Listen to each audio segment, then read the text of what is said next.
नमस्कार, चरक उद्घोष चैनल पे आप सभी का स्वागत है। आज हम चरक सूत्र स्थान का 11वां अध्याय प्रारंभ करने जा रहे हैं और इसका नाम है तिस्रेषणीयम अध्याय। तिस्रेषणीय तिस्र, इससे पहले हमने देखा कि जो 9वां अध्याय था और जो 10वां अध्याय था उसमें क्या था, चतुष्पाद की चर्चा की गई थी। चतुष्पाद के विषय में बताया गया था। तो चतुष्पाद पहले छोटे में लघु चतुष्पाद में बताया और फिर महाचतुष्पाद में उसकी पूरी व्याख्या की गई कि क्यों चतुष्पाद का संपत होना अनिवार्य है। अब इस संपत चतुष्पाद से क्या प्राप्त हो गया? आरोग्य। अब जब आरोग्य प्राप्त हो गया तो अनुष्ठेय क्या है, करणीय क्या है, क्या करना चाहिए इसके बाद ये प्राप्त हो जाए तो क्या होता है फिर? क्योंकि हमने पहले ही बताया था कि आयुर्वेद को लाने का क्या पर्पस था कि धर्म अर्थ काम मोक्षाणाम आरोग्य मूलम उत्तम। आरोग्य ही जो है वो धर्म अर्थ काम और मोक्ष का मूल है और उसी पे हमें काम करना है। तो जब चतुष्पाद का सम्यक प्रयोग करने के बाद व्यक्ति को स्वास्थ्य लाभ हो जाता है तो उसके बाद उसके जीवन के बाकी जो धर्म अर्थ और काम हैं वो प्रारंभ होते हैं।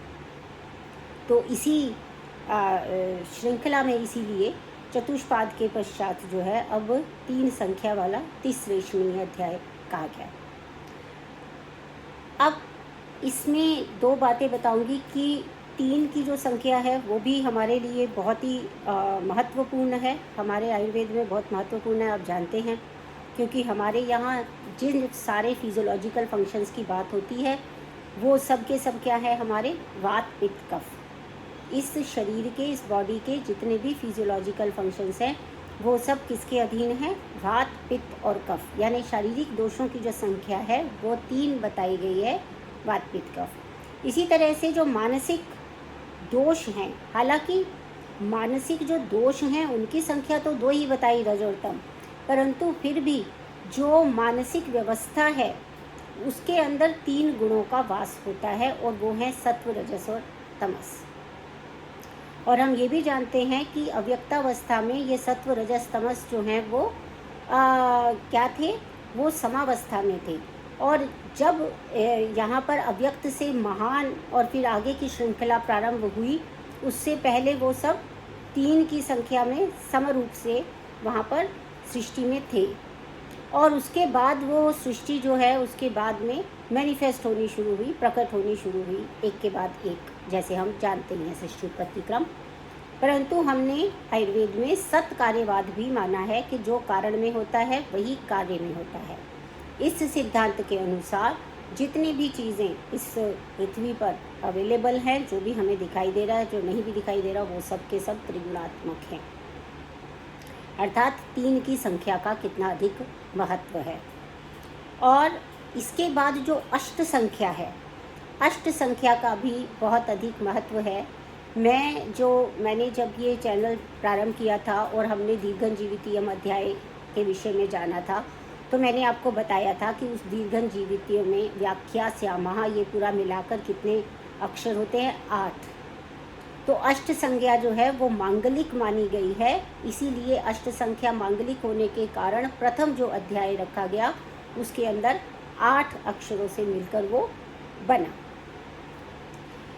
और इसीलिए ये जो तिस्रेषणीय अध्याय है ये एक प्रकार से हमें बहुत सारे विषयों के विषय में जानकारी देने वाला है और ये अध्याय बहुत ही महत्वपूर्ण है।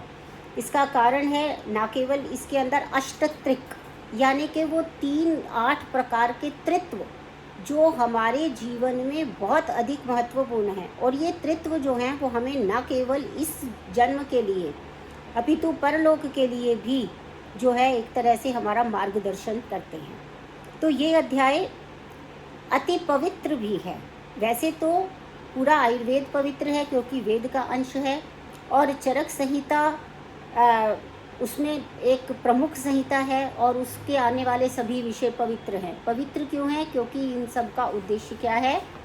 सर्वभूत अनुकंपा, यानी कि सभी प्राणियों के हित की रक्षा करना, उन पर कृपा करना, यही आयुर्वेद का उद्देश्य है, यही चरक संहिता का भी उद्देश्य है। तो इतनी भूमिका के बाद मैं आज आपको आज का जो व्याख्यान है वो थोड़ा छोटा रखूँगी, क्योंकि इसमें मैं आपको थोड़ा सा पहले ये बैकग्राउंड देना चाह रही थी। इसके बाद में जो ऐषणा शब्द है, ये मेरे लिए बहुत महत्वपूर्ण शब्द है। ऐषणा, ऐषण जो है वो आप आगे सर्जरी में भी पढ़ेंगे और संहिता में आगे भी आएगा। ऐषण जो होता है वो प्रोब होता है, एक तरह से प्रोब, है ना। तो मैं आपको ये स्पष्ट करना चाहती हूँ कि ऐषणा और इच्छा, इनमें अंतर होता है। ऐषणा और इच्छा, इसमें अंतर होता है। ऐषणा का अर्थ ये है कि उसमें कहा गया इष्यते अन्विष्यते अनेन साध्यते अनेन इति ऐषणा, ठीक है। इष्यते अन्विष्यते साध्यते अनेति ऐषणा, अर्थात इष्यते यानी कि प्रोब करने पर, फिर अन्विष्यते, अनुवीक्षण, ये शब्द जो अनुवीक्षण आया, जिसको कि आज के संदर्भ में हम अनुसंधान भी मानते हैं। अनुसंधान का भी जो बीज है वो न्याय शास्त्र में रखा गया, और वहाँ पर अनुसंधान को कौन सा शास्त्र कहा गया? आन्वीक्षिकी शास्त्र। और अन्विष्य, ये शब्द जो है वो चरक संहिता में भी आया है। तो इष्यते अन्विष्यते, यानी कि पहले तो हम प्रोब करेंगे और फिर उसको फिर से उसकी बारे में विचार करेंगे कि वो कौन सा मार्ग है। प्रोब से हम क्या जानना चाहते हैं कि हमें कहाँ तक जाना है, हमारा लक्ष्य कहाँ तक है, कितना हमें ड्वेल करना है, कितना डीप जाना है, जिससे कि हम अपने लक्ष्य को प्राप्त कर सकें। तो ऐषणा शब्द बहुत महत्वपूर्ण है, और ऐषणा जो है वो अनुसंधान का पर्याय भी बताया गया है। तो यहाँ पर इस बात को जानना अनिवार्य था, इसलिए। तो यहाँ वो ये कहना चाह रहे हैं कि अब इसमें उन्होंने कहा कि इह खलु पुरुषेण अनुपहत सत्व बुद्धि पौरुष पराक्रमेण हितमिह च अमुष्मिश्च लोके समनुपश्यता तिस्रेषणः पर्यष्टव्या भवन्ति, यानी कि पर्यष्टव्य, पर्येषणीय है। देखिए जो शब्द हैं वो बड़े महत्वपूर्ण हैं यहाँ पर। पर्यष्टव्या, परि का अर्थ होता है चारों तरफ से। पर्यष्टव्या यानी कि एक ऐसी ऐषणा जिसमें कि हमको कॉम्प्रिहेंसिव नॉलेज मिले। हम कोई भी रिसर्च जब करते हैं तो हमारा उसका जो रिज़ल्ट है वो कॉम्प्रिहेंसिव होना चाहिए। तो उन्होंने कहा कि यहाँ भोगाधिकार में, भोगाधिकार का मतलब है इह खलु पुरुषेण, निश्चय ही ये जो है इस लोक में, मतलब पुरुषेण अनुपहत सत्व बुद्धि पौरुष पराक्रमेण, यानी कि जिसमें बुद्धि, मन और शारीरिक बल और शौर्य के द्वारा जो है जो भी लोग अपनी बुद्धि से, मन से, पौरुष से और पराक्रम से, है ना। पराक्रम का अर्थ होता है पराक्रम, यानी कि किसी और को वश में कर लेना। पर यानी दूसरा, आक्रम यानी कि उसको जीत लेना। तो वो जो एक शौर्य, एक जो जील एक जो होनी चाहिए, वो उसके माध्यम से जो अपना हित जान करना चाहता है इह जन्म में, है ना। इह हितम, इह यानी इस लोक में। और चामुष्मिश्च, चाश्म, जो ये चामुष्मिश्च है यानी कि चामुष है, ये कौन सा है? अमुष्मिनिति, अमुष्मिनिति, अमुष्मिन यानी कि दूसरा लोक, इह यानी कि ये, अमुष्मिन यानी कि दूसरा। तो जो इस लोक में और दूसरे लोक में अपना जो है वो भला चाहता है, तब उसके लिए ये जो 3 ऐषणाएँ हैं, ये पर्यष्टव्या यानी कि कॉम्प्रिहेंसिवली उन तक पहुंचने का मार्ग जानना जो है वो पहुंचने योग्य है, ठीक है ना। क्योंकि ऐषणा और इच्छा में अंतर इतना है कि इच्छा में हम केवल ये चाहते हैं ये मुझे मिल जाए, लेकिन ऐषणा क्या है? वो बताती है कि ये चाहिए, प्राण प्राप्त हों, मैं जीवित रहूं, मेरी दीर्घायु हो, ऐसी मेरी इच्छा है। मुझे धन धान्य प्राप्त हो, ऐसी मेरी इच्छा है। मुझे परलोक में अच्छा स्थान मिले, ऐसी मेरी इच्छा है। ये इच्छा है, परंतु मैं आरोग्य को, इस प्राण को कैसे प्राप्त करूँगा, उसके लिए एक जो साउंड प्रोसेस है या एक जो ऐषणा है, एक जो कॉम्प्रिहेंसिव मार्ग है, जो रास्ता है, जिस तरीके से मैं उस प्राण को प्राप्त कर सकती हूँ, वो सबको जानना जो है वो प्राण ऐषणा है। मैं धन को किस प्रकार से प्राप्त कर सकती हूँ, धन प्राप्ति के साधन कौन से हैं जो मेरा ये जन्म और अगला जन्म खराब ना करे, वो वाला है ना। ऐसे तो हमारी इच्छा है बैंक लूट के ले आएंगे, वो नहीं।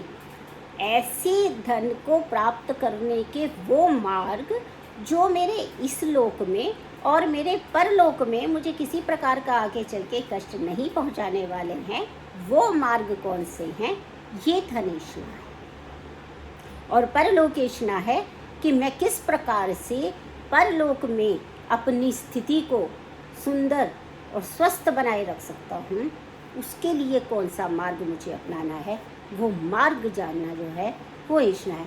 इसीलिए बहुत सारी ऐषणाएँ, जैसे अष्टत्रिक में हम बताएंगे, इसमें बताया है चरक संहिता ने कि 8 प्रकार के तृत्व हैं।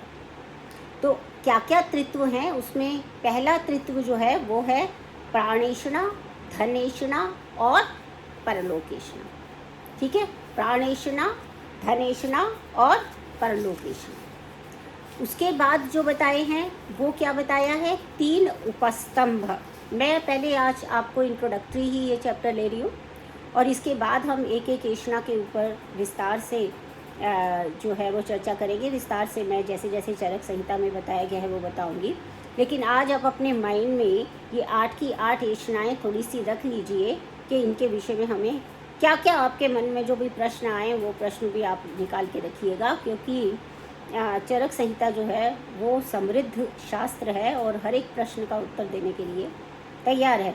इसीलिए आप देखेंगे अष्ट प्रश्न, ये भी मैंने पिछले एक लेक्चर में जो स्टार्ट किया था जब ये चैनल, उसके दूसरे या तीसरे लेक्चर में लिया था। अष्ट प्रश्न, प्रश्न भी 8 ही पूछे गए हैं ना, तंत्र तंत्रार्थ, अध्याय अध्यायार्थ, स्थान स्थानार्थ, है ना, प्रश्न प्रश्नार्थ, इस प्रकार से तो 8 प्रश्न ही पूछे गए। तो 8 की संख्या याद रखिएगा, 8 की संख्या बहुत ही पवित्र और महत्वपूर्ण है आयुर्वेद शास्त्र में। इसके बाद में क्या होता है, त्रय उपस्तंभ। उपस्तंभ का क्या अर्थ होता है, 3 उपस्तंभ। 3 उपस्तंभ यानी कि जो हमारे के लिए, रक्षा के लिए, शरीर को, जैसे उपस्तंभ यानी खंबे होते हैं ना, स्तंभ, तो वो खंबे जिनके ऊपर ये शरीर टिका हुआ है, वो उसका तृत्व बताया। और उसका तृत्व क्या है, आहार, निद्रा और ब्रह्मचर्य। आप देखेंगे ये सारी चीज़ें हैं। अगर हम देखेंगे हमारी जो प्रमुख इच्छा क्या होती है, सबसे पहले जीवित रहें। जीवित रहें तो अच्छे से जीवित रहें, उसके लिए धन चाहिए।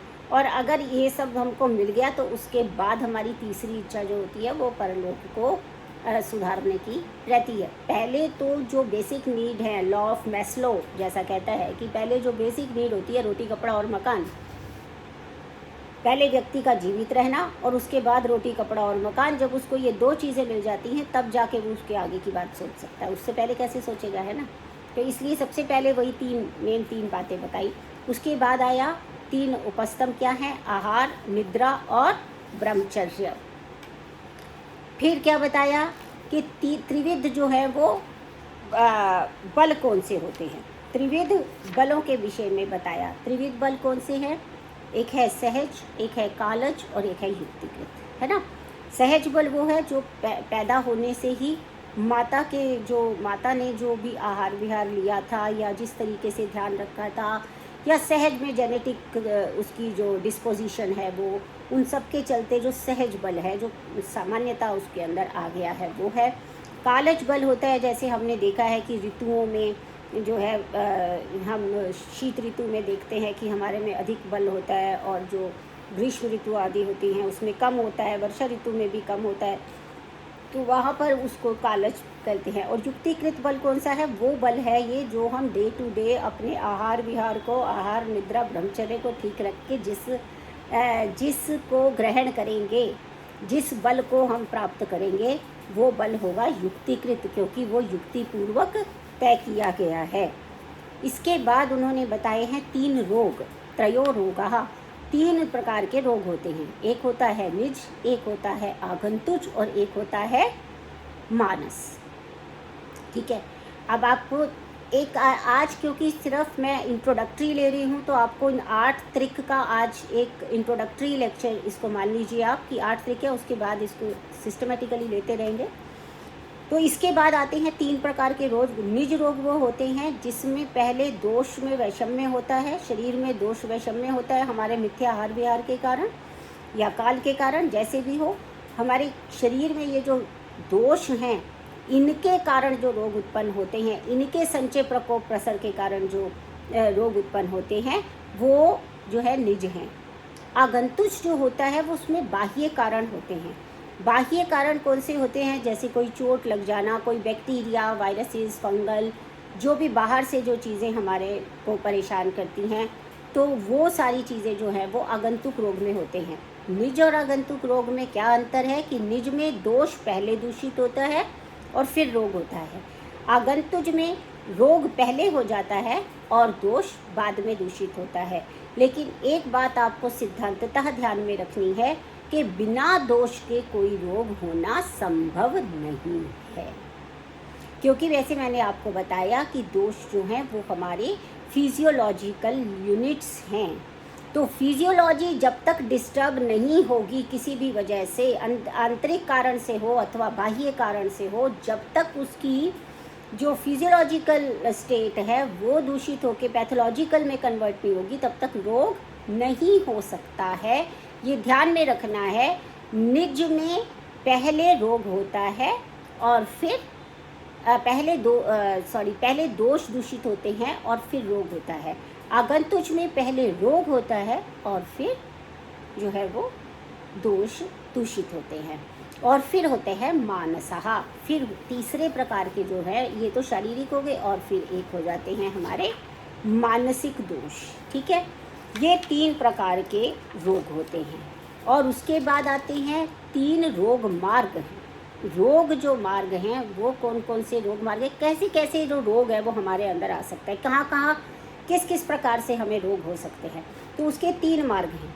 एक है शाखा, एक है मर्मास्थि संधि और तीसरा है कोष्ठ, है ना। हम जानते हैं शाखा जो यहाँ पे ली गई है वो लिम्स नहीं है। जो मैं आज बोल रही हूँ वो बहुत महत्वपूर्ण है, उसको ध्यान में रखना है, सदैव काम आएगा। शाखा जो शब्द प्रयोग किया गया है 3रे अध्याय में अथवा रोगों के संपर्क में, तो यहाँ पर शाखा का अर्थ लिम्स नहीं है। जब आप शरीर रचना पढ़ रहे हों, एनाटॉमी पढ़ रहे हों, वहाँ पर जो शाखा है वो लिम्ब से ले सकते हैं आप, डिपेंडिंग अपॉन द जो भी उसका जो भी उसमें जो चल रहा हो जो टॉपिक, उसके अकॉर्डिंगली। ठीक है, तो अब यहाँ पर क्या है कि जो रोग हैं, ये शाखा जो है वो बाह्य रोग मार्ग है, जिसमें रस और त्वक और रसादि धातुएं आती हैं, वो शाखा है। मर्मस्थि संधि, आप जानते हैं कि मर्म जो है वो हृदय और बस्ती और मन जो है मस्तिष्क है या मूर्धा है। तो ये जो सारे है ये बेसिकली मर्म स्थान है, यानी कि वाइटल ऑर्गन्स जिनको हम कहते हैं, उनमें होने वाले रोग और अस्थियों में होने वाले रोग और संधियों में होने वाले रोग, ये मध्यम रोग मार्ग है। जो शाखा है वो बाह्य रोग मार्ग है, जो रस और त्वचा और रसादि धातुएं हैं। और जो मध्यम रोग मार्ग है वो मर्मास्थि संधि और मर्मास्थि संधि है, और फिर उसके बाद जो तीसरा आता है वो है कोष्ठश्च। ठीक है, तो कोष्ठ जो है वो महास्रोतस जो है वो कहाँ से, माउथ से स्टार्ट होता है, एनस तक जाता है। तो इस तरह से ये 3 रोग मार्ग हैं, शाखा, मर्मास्थि संधि और कोष्ठ, ये 3 रोग मार्ग हैं। अब इसके बाद जो है इसमें जो अगला तृत्व बताया गया है वो त्रित्व बताया गया। रोग मार्गों को हमने यहाँ पर बता दिया। फिर उसके बाद बताया गया 3 प्रकार के भिषक कौन से होते हैं। 3 प्रकार के भिषक बताए। एक होते हैं छद्मचर।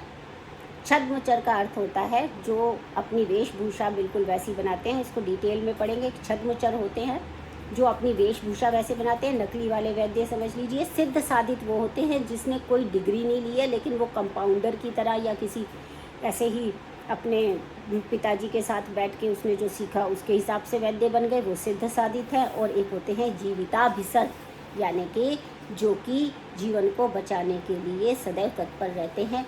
ये असली वाले वैद्य हैं जो पूरी शिक्षा दीक्षा के बाद वैद्य बने हैं। और फिर अंत में बताया गया है त्रिविध औषध। 3 प्रकार की औषध होती है और वो होती है दैव व्यपाश्रय, युक्ति व्यपाश्रय और सत्वावजय। दैव व्यपाश्रय का अर्थ ये होता है कि जो देव इसमें कारण बन रहे हैं रोग के, उनको प्रसन्न करने के लिए मणिमंगल होम आदि का प्रयोग करना।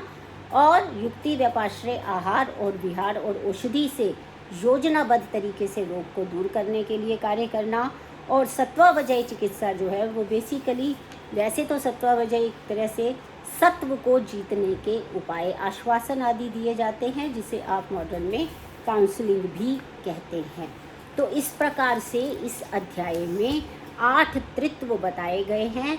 और ये 8 चीज़ें यदि हम अच्छे से समझ लेते हैं, अपने अंदर धारण कर लेते हैं, तो मुझे लगता है कि आयुर्वेद का विषय को समझना और उसके बाद उसको अपनी लाइफ में अप्लाई करना बहुत आसान हो जाता है। इसलिए मैं दोबारा से आपको कह रही हूँ, पुनः पुनः कह रही हूँ कि ये बहुत ही महत्वपूर्ण अध्याय है।